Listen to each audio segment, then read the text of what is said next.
Hello, my name's Shaji. That's Tom. Welcome back to In Our Humble Opinion. We might play highlights. We might get copyrighted. Who knows? I don't know what I'm doing yet. But we're gonna go over first. We might get banned. We're gonna go over the The first. combo, RIP. We're gonna go over the first two games, the Ravens and the Packers, like we did last week, where we go over our favorite teams' games because we talk about them a lot anyway. They're always the longest segments. We might as well put them in their own spot. The Ravens game was first again, so we'll do that one. Most of the time, predominantly, that will happen, except for this week because they're on Monday night. But anyway, Commanders, Washington Commanders at the Ravens. Ravens win 30-23. Tom, you want to go first, or you want me to? Go ahead. Okay, so Go ahead. from what I saw, I actually liked how the Ravens defense played. A lot of people were saying they didn't play well. I thought they played pretty well. I just thought Jaden Daniels and especially McLaurin, they were making plays all over the field. I think the Commanders are definitely the best team in the NFC East. Uh, by so far, it looks that way. We'll go over the Cowboys and all the other people in that division later, but I think they look really good, really solid. Even their defense, I didn't think it was terrible. I just think the Ravens present a lot of problems. There's very few run defenses that are going to do very well against them. You got to have an interior guy. That's why I'm very interested to see this matchup against Tampa Bay, because Vita Vea, he could really help with that, because if he's getting penetration, he's been tremendous all year. We'll see if that even matters. Maybe it'll just run wide. I have no idea. But offensively, the Ravens are really clicking right now. They got the run game going, really starting to get Zay Flowers involved. You see the effect Derrick Henry's having. The linebackers are sucking up.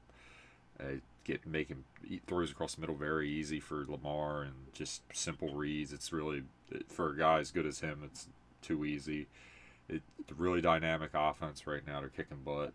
The thing with that they have to get fixed, but they really never have, is they have these momentum killing like plays where someone will just drop a ball and it'll get picked off, which is really weird. You got to clean that up. I think a lot of times it gets them in trouble in games early because they'll be rolling, and then they'll just have this play where it's like you just ruin the whole drive. I don't know. It's weird. They've been like that forever. So I mean, I guess it's just part of the Ravens thing.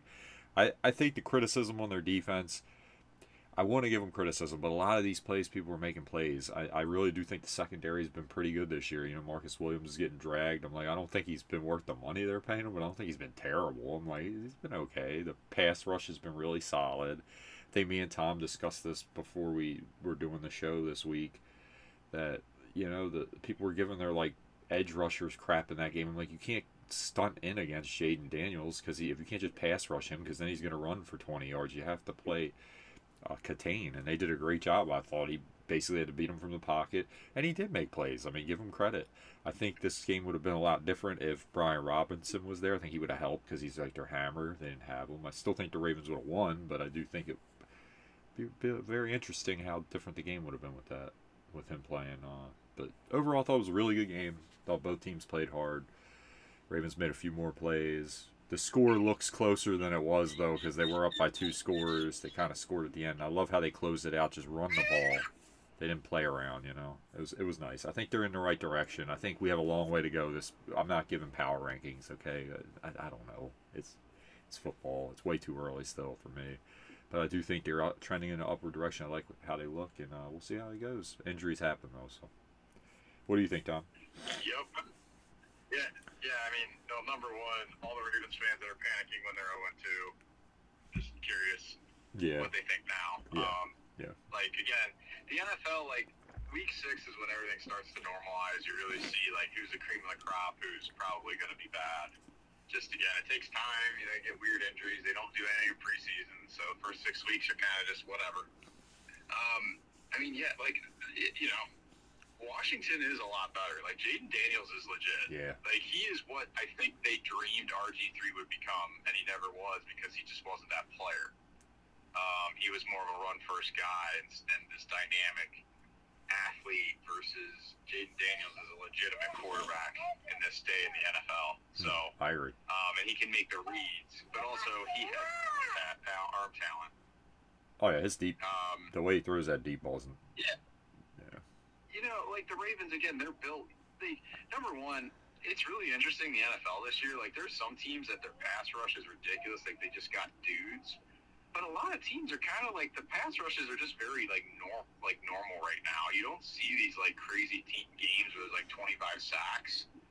Oh yeah, dude. It's just it's just I mean like Green Bay's in the same boat, but like the Ravens, like again, number one, Jaden Daniels is a guy you want him to beat you with his arm, not running around making plays. But you guys have a good enough secondary. If you just play contain, you know, he's going to have to make some elite throws at some point. They're going to get him in trouble. Oh yeah, I think Brandon Stevens doesn't get enough credit. That guy's a very good corner. He really is. He's all over everybody. They make some catches on him, but they pretty much go down where he is. Like he's a good player. I like him a lot. Yeah, it was like I mean like I said, like you know, the Ravens. I think they're starting to hit their stride again. They're running the ball really well with like. Derrick Henry, they're using him right. They're getting under center more. That's what you got to do with him. He's like AP, man. You just got to get that guy moving in a direction. No, by the end of the game, nobody wants to tackle him. No. Even in the beginning of the game, people just ain't ready for, like, he's a load. He's a little different than AP. Like, AP wasn't that load. AP was just a violent and I even love what... This man is just a load. I even love what they did at the end where you run him twice. Get them all, like, everybody ready for that. Now you run a little boot with Lamar for the first end of the game because that'll work every time. Because at the very end, they're going to be like, well, we can't let him just run up the middle every play and get 5 yards because then we lose. You run that little boot action, you get 10, that's the game. You kneel, we're done.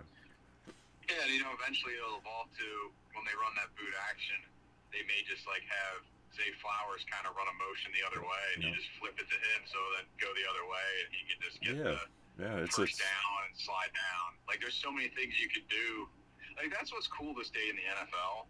What I really love is how they've, like, been able to leverage these motions to do, like... Yeah, absolutely. Back in the day, like, they never did wide receiver reverses. Those were the dumbest plays ever in the NFL, because they just didn't have it set up to work. And it was boring. It was like you could tell what they were doing. They were just going to run him. He just runs by, and it's like, oh, fake it to him. Oh, like, I will say this day and age, like, the way you can use motions and stuff is just so creative, and I love it.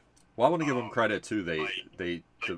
The rules got more, like, offensive-oriented, and then that was smart to, like, really dig deep into that, because it's so hard now as a defender to even do anything about that. It really is. I mean, you got no shot. You got to, like, just read it and hope you make a play. I did find it interesting in this game, though, Tom.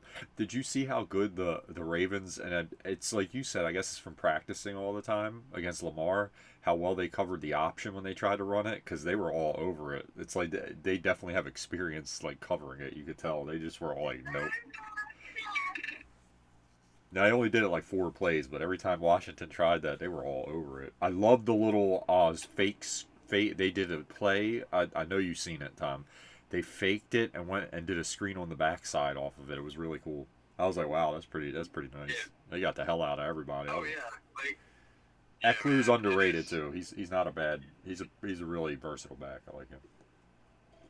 But yeah, like I mean, just like speaking real quick in the NFC East, like yeah, definitely Washington's up there. Like, don't count Dallas out of it per se. Like they stink, but I think that division is just going to be like weak. Like you're going to see a 9-8 team get in. It's not the NFC North. Listen.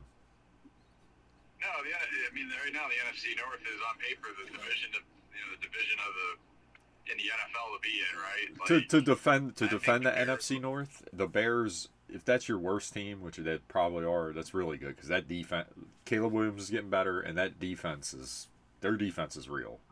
I've seen it all year. Yeah, they're tough. I will say the Bears. I have a feeling it's going to start getting a little bit more real when you get into November, December, right? Like I that's agree. when I think you're going to start to see them normalize. Like they're doing good things, but also they haven't really played anybody either. So, oh no, that's 100% true. They haven't been able. Their defense keeps them in it, but Caleb Williams just makes those back-breaking plays that you're just like you can't do. No. Minnesota. They actually, like you think about it, they had a really bad. Didn't like their bye week came at a terrible time. Like it's a little early, and they actually had a lot of momentum. Like just you kind of want to keep playing. Now it's like, they might come out stale.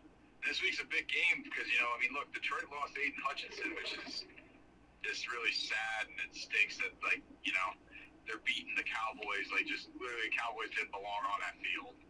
And, it's just a friendly fire freak thing. And you lose arguably, potentially the defensive player of the year. Just stinks. Oh, he was having a Like, huge season, yeah. I want to play the best. I want the Lions to have the best out there when you play them, right? And it's just like, that's potentially a Super Bowl changing player, like, really is. now out of the league. And potentially, too, like, that could be a career problem for Aiden at this point. Yeah, dude, that was... broke, he's okay, but you just never know, man. Well, it's like me and you talked about Keaton Mitchell. I would love for him to come back and be the same guy, but... And even his wasn't even... And by the way, not comparing this, Aiden's was worse, I got it. But I'm like, even so, it's like, these are guys with specific... Like, speed's a part of both their games, like, in a way, because Aiden's a freak athlete, too. If he loses a little bit of speed around that edge, he loses his speed rush, you know what I mean? That's what makes him so difficult. He's very athletic, but also strong, Same thing with Keaton. Well, you also got to make sure, like, they're going to have to do multiple surgeries, Yep. He's going to have to just completely re-strengthen that leg. I mean, it's going to be crazy what he's going to have to do to come back, and he'll do it. Like, that's not the issue, but you're right, man. Like, it might take him 2 years to just get any, like, a little bit of that speed back. But then also Father Time starts to play a role. So well, that's why I'm cautioning. tough, I'm cautioning Raven fans. I'm like, I hope he can help this year. I do. I love Keaton Mitchell, but I'm like, let's also not rush him back if he's a little hesitant. Let the guy heal, because what you want is him to get all the way back. The only way that's going to happen is if you don't rush him back. And right now, your run game's been really good. So if the guy's not ready, even if it's the playoff time to have him help, like for kick return or whatever. Wait till then. Don't rush him back. You don't need him right now. You're rolling, okay? I would love to have him, but just don't bring him back when he's tentative and not ready to, like, do his thing, because that's what you need, that elite speed. That's when you want him. So we'll see. Just don't rush him back. We're doing good. It's okay. And like Tom said, I also, before we go off this game, I want to give credit to the Ravens' interior linemen. That's where they're stacked. That's why they're so hard to run against, because Madubuike and Travis Jones, no one's, they're talking about him some, but Travis Jones is like an elite D tackle right now. And they don't even have Pierce back yet. Once they get him, that rotation is going to be ridiculous. That'll be 3 guys. You just cannot move them. And they get Travis Jones gets in at 98. Everybody 98. Look at 98 on tape every time. Kills the centers and guards. Gets right in. And the guy, big dude, good.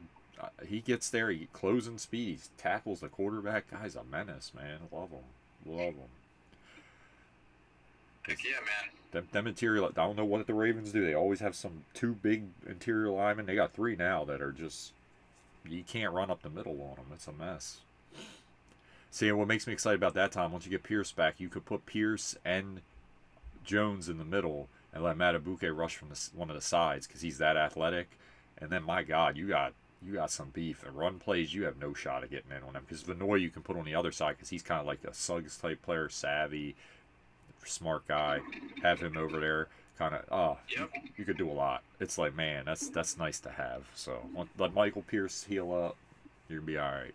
Guy, that guy's a load, man. You can't eat 400 pounds, man. Man's a freaking big dude. Who did he grab last year? Yeah. He slammed the hell out of him. Poor running back. Oh, that was Kyler Murray, I think. Oh yeah. That was sad. I felt bad Oh yeah. picking on that woman. All right, well, Speaking of Kyle Tom, you got any other thoughts on that? No, Ravens are definitely the class of, up there in the AFC, so not surprising. So Anyway, guys, we're like I said, it just all it takes is a weird injury or something, but the Ravens should be fine. look. I'm not They're speaking into killing it, existence, because I don't want my boy to get hurt. But if Lamar gets hurt, starting from the top, now we're on the bottom. I mean, what you gonna do about it? It's not gonna work. Anyway. Yeah, exactly. I mean, they will play hard. They always do, but no. But anyway, thank you guys for watching. We'll be right back with the Packer breakdown. But likes as always are appreciated, and as always, Tom. Roll Tide. Roll Tide.